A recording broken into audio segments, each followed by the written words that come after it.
Hi friends, હમણાં જ મેં એક ઢોસા બેટરનો વિડીયો આપેલો ત્યારે કહેલું કે મારી પાસે અલગ અલગ ટાઈપની ઘણી વેરાયટીઝના ઢોસાની રેસિપીઝ છે.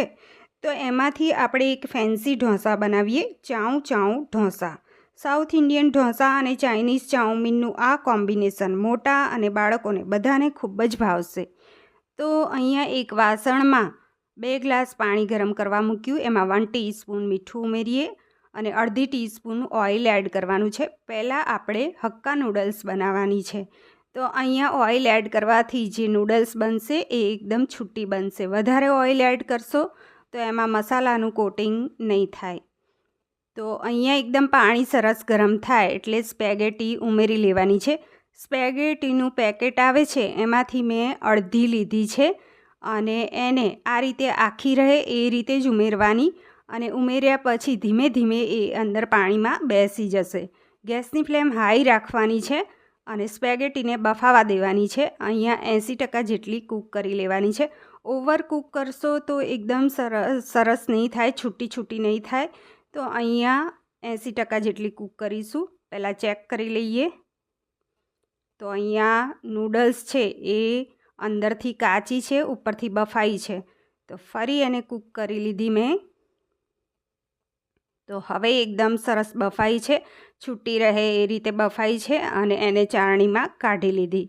ચાળણીમાં કાઢ્યા પછી એની ઉપર ઠંડુ પાણી ઉમેરી દેવાનું. આ પ્રોસિજર કરવાથી એની કુકિંગ પ્રોસેસ છે એ સ્ટોપ થઈ જશે અને નૂડલ્સ છે એ છૂટી સરસ થશે. તો અહીંયા ઠંડુ પાણી ઉમેરી દીધું છે અને નૂડલ્સ ઉપર થોડુંક અડધી ટીસ્પૂન જેટલું ઓઇલ નાખી દેવાનું છે અને આ રીતે હાથેથી મિક્સ કરી લેવાનું છે. અને હવે તમે જોઈ શકો છો નૂડલ્સ કેટલી છૂટી બની છે અને છતાં પણ કૂક પણ થઈ ગઈ છે. હવે કડાઈમાં 1.5 ટેબલ સ્પૂન ઓઇલ ગરમ કરવા મૂકીએ. અહીંયા 1 ટેબલ સ્પૂન ઝીણું કટ કરેલું લસણને સાંતળી લેવાનું છે. ચાઇનીઝ હંમેશા હાઈ ફ્લેમ ઉપર બનતું હોય છે. એની જે બર્ન થવાની જે સ્મેલ અને ટેસ્ટ આવે એ ખૂબ જ સરસ આવે છે.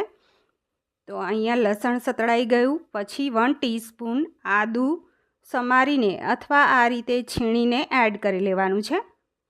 એને પણ સાંતળી લેવાનું. હવે તેની અંદર અહીંયા સૂકી ડુંગળી લીધી છે, ચોપ કરેલી 1 નંગ સાંતળી લઈશું.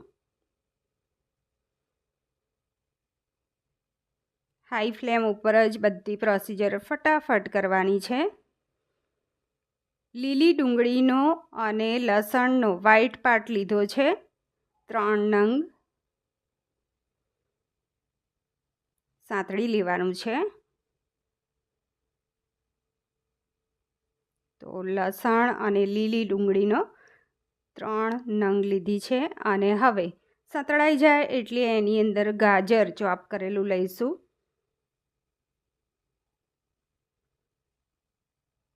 તો અહીંયા લીલું લસણ કે લીલી ડુંગળી ના મળે તો તમારે બસ ખાલી સૂકું લસણ અને સૂકી ડુંગળી લેવાની.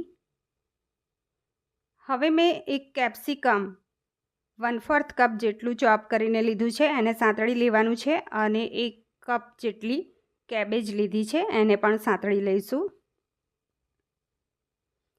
તો હાઈ ફ્લેમ ઉપર બધા જ વેજીટેબલ્સ સાંતળી લેવાના છે અને અધકચરા એને કૂક કરવાના છે. એકદમ સરસ ચડી ના જવા જોઈએ.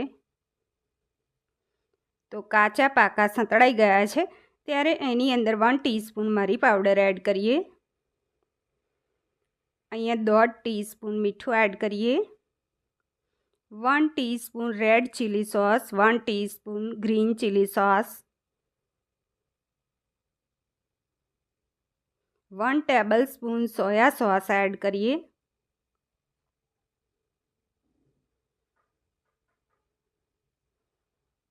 અહીંયા 1 ટેબલ સ્પૂન મેં ખાંડ લીધી છે તો એનું બેલેન્સ થઈ જશે.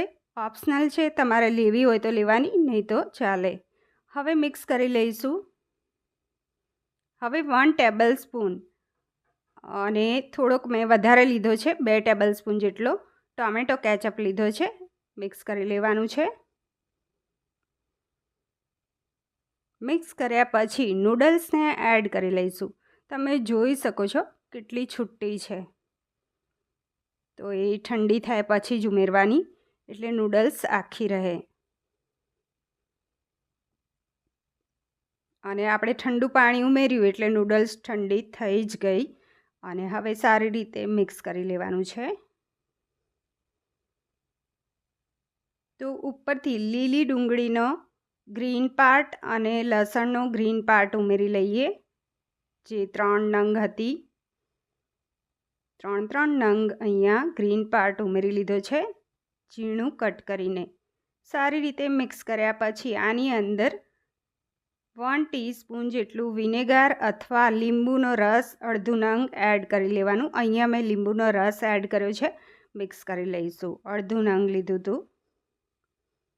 તો અહીંયા આપણી હક્કા નૂડલ્સ તૈયાર થઈ ગઈ. અને આ ઢોસા બેટર લીધું છે. ઢોસા બેટર કેવી રીતે બનાવવું તેનો વિડીયો મેં થોડા દિવસ પહેલાં જ આપેલો. તેની લિંક તમને ડિસ્ક્રિપ્શન બોક્સમાં આપેલી છે. ઢોસા બેટરમાંથી થોડું બેટર અલગ લઈ એમાં સ્વાદ મુજબ મીઠું નાખી અને થોડું પાણી એડ કરી બેટરને પાતળું કરી લઈશું. તો આ બેટર પાતળું થઈ ગયું છે. સાઈડમાં તવો ગરમ કરવા મૂકી દેવાનો. તવો એકદમ સરસ ગરમ થાય એટલે એની ઉપર પાણીનો છંટકાવ કરીશું. હવે એનું ટેમ્પરેચર નોર્મલ કરી લેવાનું. અહીંયા અડધું નંગ બટાકું લીધું છે. એની ઉપર તેલ લગાવી અને બટાકાને આ રીતે ઢોસા ઉપર તવા ઉપર ઘસી લેવાનું છે. એટલે જે તવો છે એ સાફ થઈ જાય, એકદમ ક્લીન થઈ જાય અને પછી ફટાફટ ઢોસા ઉતરશે. તો એક ઢોસે આ રીતે પ્રોસીજર 1-2 ઢોસે કરી લેવાની. ગેસની ફ્લેમ હવે મીડિયમ કરી લઈશું અને ઉપરથી આ બેટર મૂકી અને આ રીતે ફેલાવી લેવાનું છે. તો એકદમ સરસ મીડિયમ ફ્લેમ ઉપર આ રીતે જાળી પડવા માંડી છે. ઉપરથી તમે બટર અથવા ઓઇલ અથવા તો ઘી લગાવી શકો છો. મેં અહીંયા બટર લીધું છે. તો એને સ્પ્રેડ કરી અને ઢોસાને થોડો ચડવા દેવાનો છે.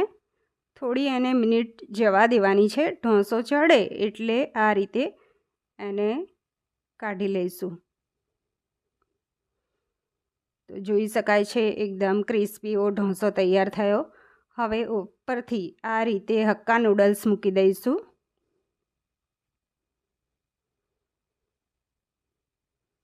ઉપરથી સ્પ્રિંગ ઓનિયન્સ. ઢોસાને ફોલ્ડ કરી લઈશું. ફોલ્ડ કર્યા પછી એને કાઢી લઈએ. તો બધા જ ઢોસા તમે આ રીતે બનાવી શકો છો. આ રીતે ક્રોસમાં કટ મૂકી લઈએ. એને તમે સાંભાર સાથે, ચટણી સાથે ખાઈ શકો છો. તો ફ્રેન્ડ્સ, અહીંયા ચાઉ ઢોસા, ચાઇનીઝ ઢોસો તૈયાર થઈ ગયો છે. રેસીપી ગમી હોય તો વિડીયોને લાઇક, શેર અને સબસ્ક્રાઈબ કરવાનું ના ભૂલતા. અને કમેન્ટ્સ કરીને જણાવજો કે તમને ચાઇનીઝ ઢોસો કેવો લાગ્યો.